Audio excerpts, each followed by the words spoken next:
సంపూర్ణమైనది, దైవరాజ్యము సమీపించినది. హృదయ పరివర్తన చెంది సువార్తను విశ్వసింపుడు. పితా, పుత్ర, పవిత్రాత్మ నామమున ఆమెన్.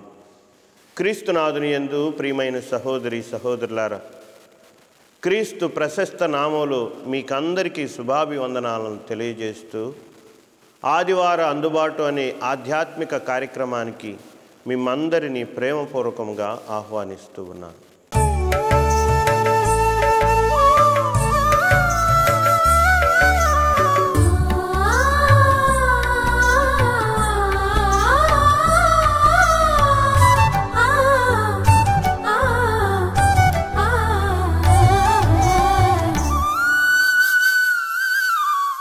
ఈరోజు మనము పాస్కాయత్తకాల ప్రథమ వారంలోనికి ప్రవేశించాం. మరొకసారి క్రీస్తు ప్రభు మాటల నుండి మనందరం కూడా పశ్చాత్తాపడండి, కాలము సమీపించినది అన్నటువంటి మాటలను స్వయముగా ఆలకిస్తూ ఉన్నాం. సాధారణంగా మనందరికీ తెలుసు, పాస్కాయత్త కాలం అనేటువంటిది పశ్చాత్తాపపడే కాలం. వ్యక్తిగతముగా మనలను మనం పరీక్షించుకునే కాలం. మనలను మనం పరీక్షించుకొని పరిశీలించుకొని మన జీవితాలను మార్చుకునేటువంటి సమయం. మంచి పాప సంకీర్తనం చేస్తూ, త్యాగ క్రియలు చేస్తూ, ప్రాయశ్చిత్త క్రియలు చేస్తూ, ఉపవాసం చేస్తూ, ప్రార్థనా పూర్వకమైనటువంటి జీవితాన్ని గడుపుతూ, సాధారణంగా చేసేటువంటి మంచి పనుల కంటే ఇంకా కొన్ని మంచి పనులను, త్యాగంతో కూడుకున్నటువంటి వాటిని మనం ఈ కాలంలో ఎక్కువగా చేసుకుంటూ పోవటం అనేటువంటిది ప్రత్యేకంగా ఈ కాలంలో ఉన్నటువంటి ఒక ప్రత్యేకమైనటువంటి కాలముగా, వాతావరణంగా మనం చెప్పుకొనవచ్చు. ఇలాంటి కొన్ని తపోక్రియలను మనము ఈ పవిత్రమైనటువంటి పాస్కాయత్త కాలంలో ఆచరించటం అనేటువంటిది తప్పనిసరిగా జరగాల్సినటువంటి ఆవశ్యకతను ఈ కాలంలో మనం ఎరిగి ఉంటూ ఉన్నాం.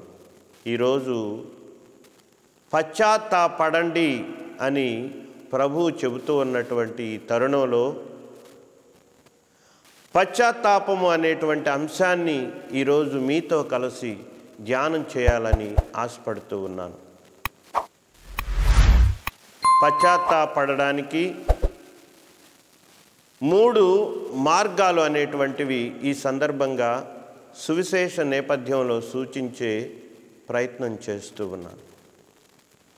కనుక ఈరోజు మనం వేసుకోవాల్సినటువంటి ప్రథమ ప్రశ్న, మొదటి ప్రశ్న ఏమిటి అంటే, నేనెందుకు పశ్చాత్తాపడాలి? అసలు ఈ సువిశేషం సూచించేటువంటి ఈ మార్గాలు నాకు అవసరమా? పశ్చాత్తాపడడానికి ఇలాంటి వైఖరిని నేను అవలంబించాలా అని ఈరోజు మనం ప్రత్యేకమైన విధంగా వ్యక్తిగతమైనటువంటి ప్రశ్నలతో మన ఈ ధ్యానాంశాన్ని ముందుకు తీసుకొని వెళ్ళాలి. కొంతమంది ఈ విధంగా చెబుతారు, నాలో ఏ పాపం లేదు కనుక పశ్చాత్తాపడాల్సినటువంటి అవసరం నాలో లేదు. దీనికి యోహాను గారు వ్రాసినటువంటి మొదటి లేఖ 1వ అధ్యాయము 8వ వచనంలో చెప్పినట్లుగా, నువ్వు గనక నాలో ఏ పాపము లేదు అని చెప్పినట్లయితే నువ్వు పెద్ద మోసగాడివి అని, ఆత్మ వంచన చేసుకుంటున్నావని, అబద్ధీకుడవని చెప్పాల్సినటువంటి అవసరం ఉంది. రెండవది, కొంతమంది ప్రజలు ఈ విధంగా చెబుతారు, నేను పాపం చేశాను కానీ నాకేం జరిగింది, నాకేం కష్టం లేదు, నష్టం లేదు, నేను చేసుకునే పనులను బాగా చేసుకుంటున్నాను, శుభ్రంగా చేసుకుంటున్నాను, నా కుటుంబీకులు అందరూ బాగుంటున్నారు అని అంటూ ఉంటారు. దాని అర్థం ఏమిటి అంటే పాపము చేసిన తర్వాత పాపము యొక్క ప్రభావం అనేటువంటిది నా జీవితంలో నేను చూడటం లేదని దాని యొక్క అర్థం. కనుక ప్రజలు పాపం చేయటం అనేటువంటి దాన్ని హక్కుగా భావిస్తున్నారు. పాపం చేయటం అనేటువంటిది జీవితంలో ఒక భాగమని అనుకుంటూ ఆ పాపపు రొంపిలో ముందుకు సాగుతూ ఉన్నారు. ఆ పాపపు బురదలో దొరిలాడుతూ ఉన్నారు. సిరాకు గ్రంథంలో 5వ అధ్యాయంలో మనం చూసినట్లయితే ఒకడు చెబుతాడు, నేను పాపము చేశాను, నాకేమీ జరగలేదు. ఇంకా వాడు ఇలా చెబుతాడు, దేవుడు దయామయుడు, కరుణాపూరితుడు, కనికరము కలిగినటువంటి వాడు, నా పాపములు ఆయన సులభముగా మన్నిస్తాడు అని చెబుతూ ఉంటాడు. కనుక దేవుని యొక్క మంచితనాన్ని అలుసుగా, ఆయన మంచితనాన్ని మనం అలసత్వంగా భావిస్తూ ఉన్నాం. కాబట్టి నీకు పశ్చాత్తాపడాలి అనేటువంటి అవసరం ఉన్నది అని నువ్వు ఆలోచించటం లేదు. మూడవది, ఈ లోకంలో పాపము అసలు లేదు అనేటువంటి ఆలోచనలో ఉన్నటువంటి వారు కూడా ఉన్నారు. కనుక అలా పాపము లేదు అని చెప్పేటువంటి వారు పాపం ఎంతమాత్రం ఈ లోకం లేదు కాబట్టి దేవుని యొక్క ఉనికి అనేటువంటిది కూడా ఈరోజు ఒక పెద్ద ప్రశ్న మార్కుగా ప్రశ్నార్థకమైపోయింది. కారణం, దేవునితో మనకు ఉండేటువంటి సంబంధాన్ని బట్టి మనందరము పాపాన్ని, దాని యొక్క పరిస్థితిని, దాని యొక్క పరిణామాలను ఈ లోకంలో మనం చూస్తూ ఉన్నాం.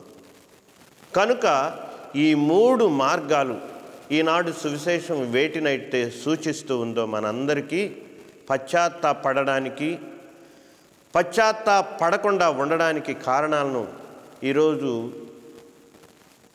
మనం వేటి మీదైతే ధ్యానం చేస్తూ ఉన్నామో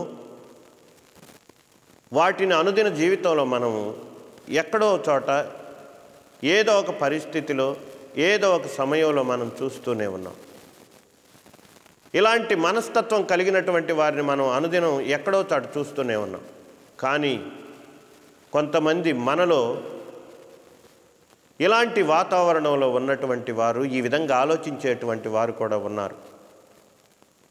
మనందరం కూడా అంగీకరించేటువంటిది, నేను పాపం చేశాను కాబట్టి పాప సంకీర్తనానికి వెళ్ళాలి అని అనుకునేటువంటి వాళ్ళు ఉంటాం. కానీ సరిపోయినంత పశ్చాత్తాపం లేకుండా,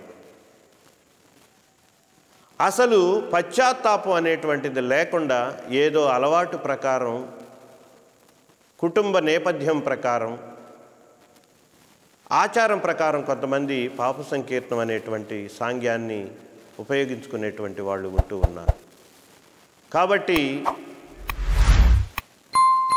ఈ విధంగా చేసేటువంటి ఈ పాప సంకీర్తనం అనేటువంటిది మత సంబంధమైనటువంటి ఆదేశాలకు సంబంధించినటువంటిదిగా మనం భావించాలి. మత కర్మలతో కూడుకొని చేయవలసినటువంటి ప్రక్రియగా ఈరోజు మనం దాన్ని తీసుకునాలి.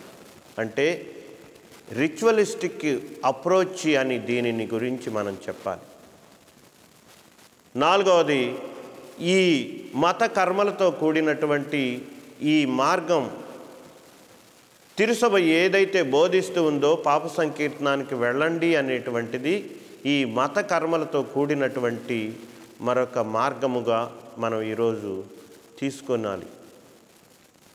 పశ్చాత్తాపం లేకుండా మనందరం పాప సంకీర్తనానికి వెళుతున్నాం, పాప సంకీర్తనం చేస్తూ ఉన్నాం. కానీ అప్పుడు ఖచ్చితంగా ఆ పాప సంకీర్తనం యొక్క ఫలితాన్ని మనం పొందటం లేదని, దానిని అనుభవపూర్వకంగా మనం అందుకొనలేకపోతున్నామని మనం గుర్తించాలి, తెలుసుకొనాలి. పశ్చాత్తాపం లేకుండా పాప సంకీర్తనానికి పోయినప్పుడు ఇలాంటి భావనే మనలో కలుగుతుంది. దాని ఫలితం అనేటువంటిది ఏమీ కనిపించినటువంటి భావన మనలో గూడు కట్టుకొని ఉంటుంది, నిక్షిప్తమై ఉంటుంది, నెలకొని ఉంటుంది. మరి ఈ 4 రకాలైనటువంటి ఈ మార్గాలలో ఏ మార్గంలో నువ్వు ఉన్నావు అంటే ఏ కేటగిరీకి నువ్వు చెంది ఉన్నావో ఈరోజు ఆత్మ పరిశీలన చేసుకోవాలి. నేను పాపం చేయలేదనే పర్ఫెక్ట్గా ఉన్నాను అనుకునేవాడివా, లేకపోతే నేను పాపం చేశాను కానీ ఏం కావట్లేదు అనుకునేవాడివా, లేకపోతే ఈ లోకంలో పాపమే లేదనుకునేవాడివా, లేకపోతే ఈరోజు నేను మత కర్మలతోనే నా జీవితాన్ని ముందుకు తీసుకువెళ్తున్నాను అనుకునేటువంటి ధోరణిలో ఉన్నటువంటి వాడివా? మనందరం కూడా పాపం అనేటువంటిది ఒక నిజము అని, వాస్తవం అని తెలుసుకోవాలి. పశ్చాత్తాపడటం అనేటువంటిది మనకు అవసరమైనటువంటిది. దేవుణ్ణి మనం తెలుసుకున్నప్పుడు, మన దేవుడు ప్రేమమయుడని గుర్తించినప్పుడు మనందరం పశ్చాత్తాపడాలనేటువంటి అవసరం మన ముందుకు వస్తుంది.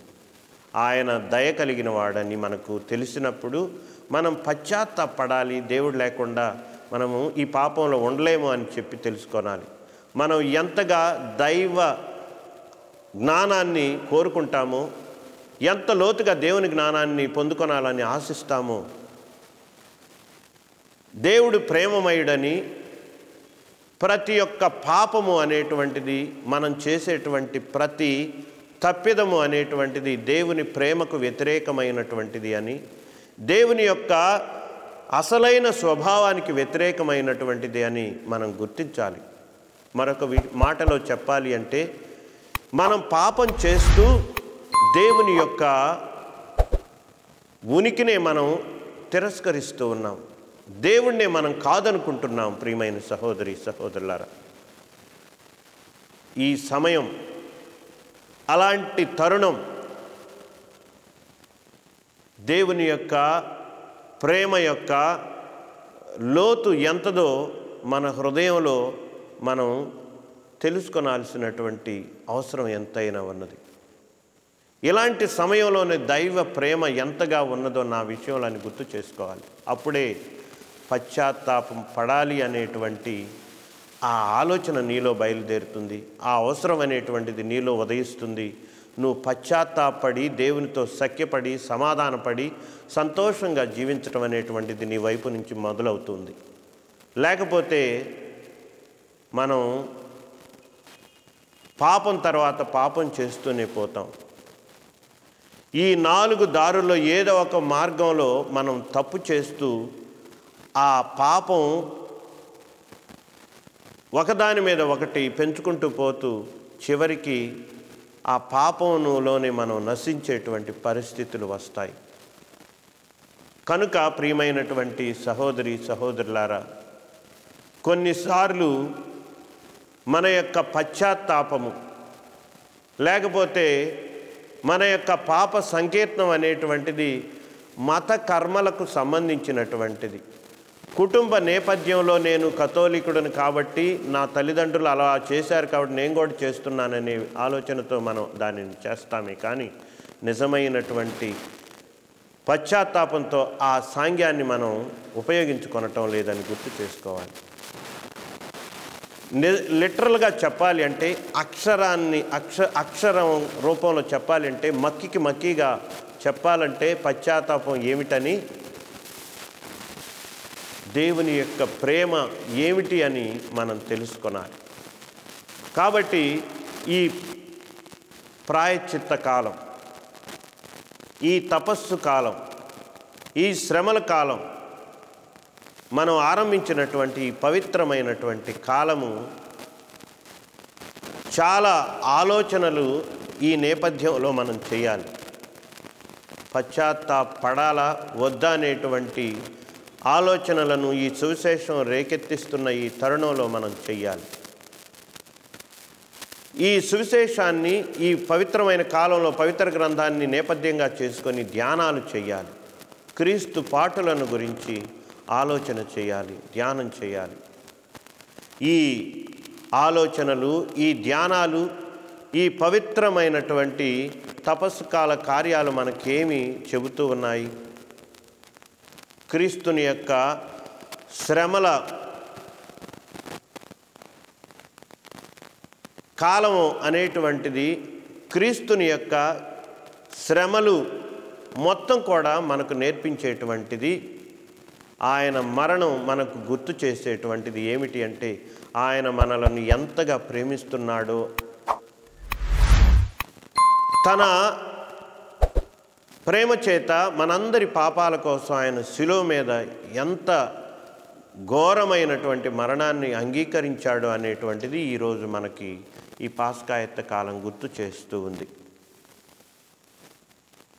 అన్ని బాధలు, ఆయన పొందినటువంటి అన్ని అవమానాలు, ఆయన పడినటువంటి అన్ని శ్రమలు నీ కోసం, నా కోసం, సైతానును ఓడించడానికి, పాపాన్ని ఓడించడానికి, విజయాన్ని పొందడానికి ఆయన చేసినటువంటి ప్రయత్నం వెలకట్టలేనిది, ఊహించలేనటువంటిది, అనిర్వచనీయమైనటువంటిది. ప్రియమైనటువంటి సహోదరి సహోదరులారా, పునీత పేతురు గారు ఈ విధంగా చెబుతాడు. శిలువ మీద క్రీస్తు తన యొక్క శరీరంలో మనందరి పాపాలను భరించాడు అని చెప్పి ఆయన చెబుతాడు.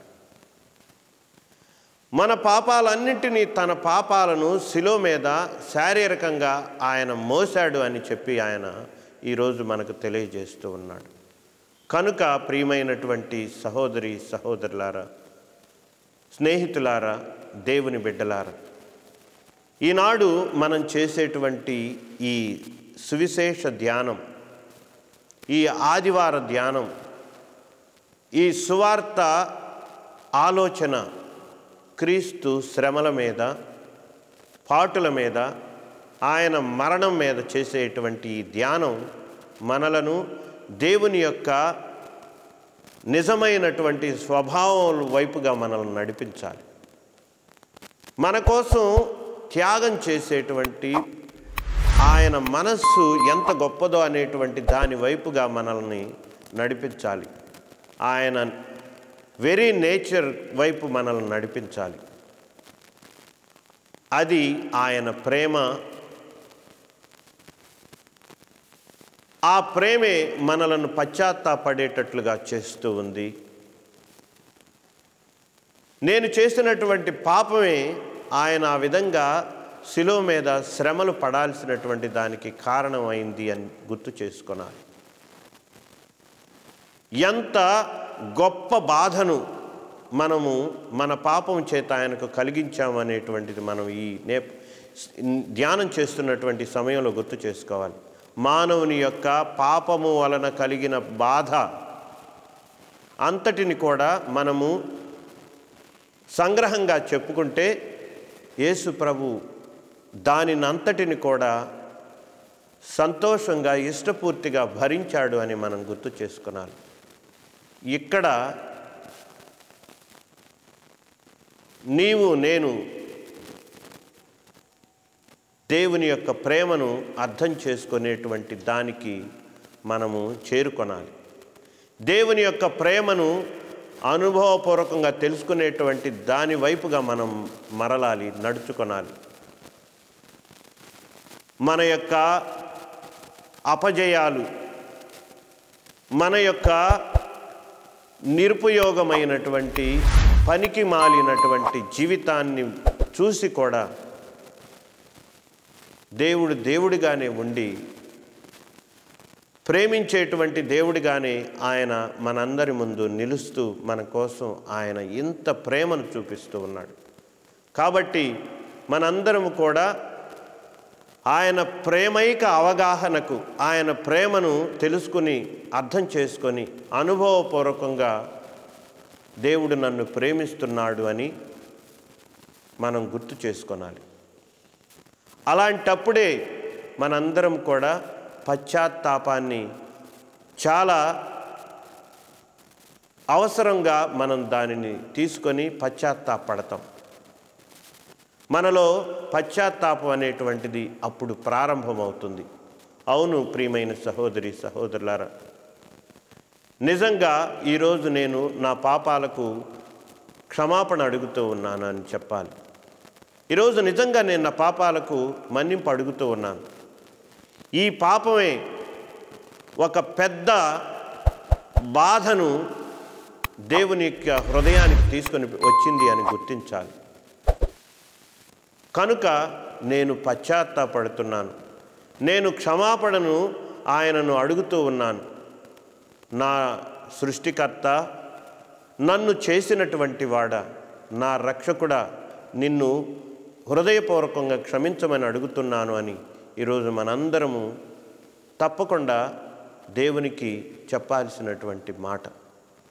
కాబట్టి ప్రియమైనటువంటి సహోదరి సహోదరులారా, ఈ పాస్కాయత్త కాలం దేవుని ప్రేమను తెలుసుకునేటందుకు ఎంతగానో ఉపకరిస్తుంది, సహకరిస్తుంది, సహాయం చేస్తుంది.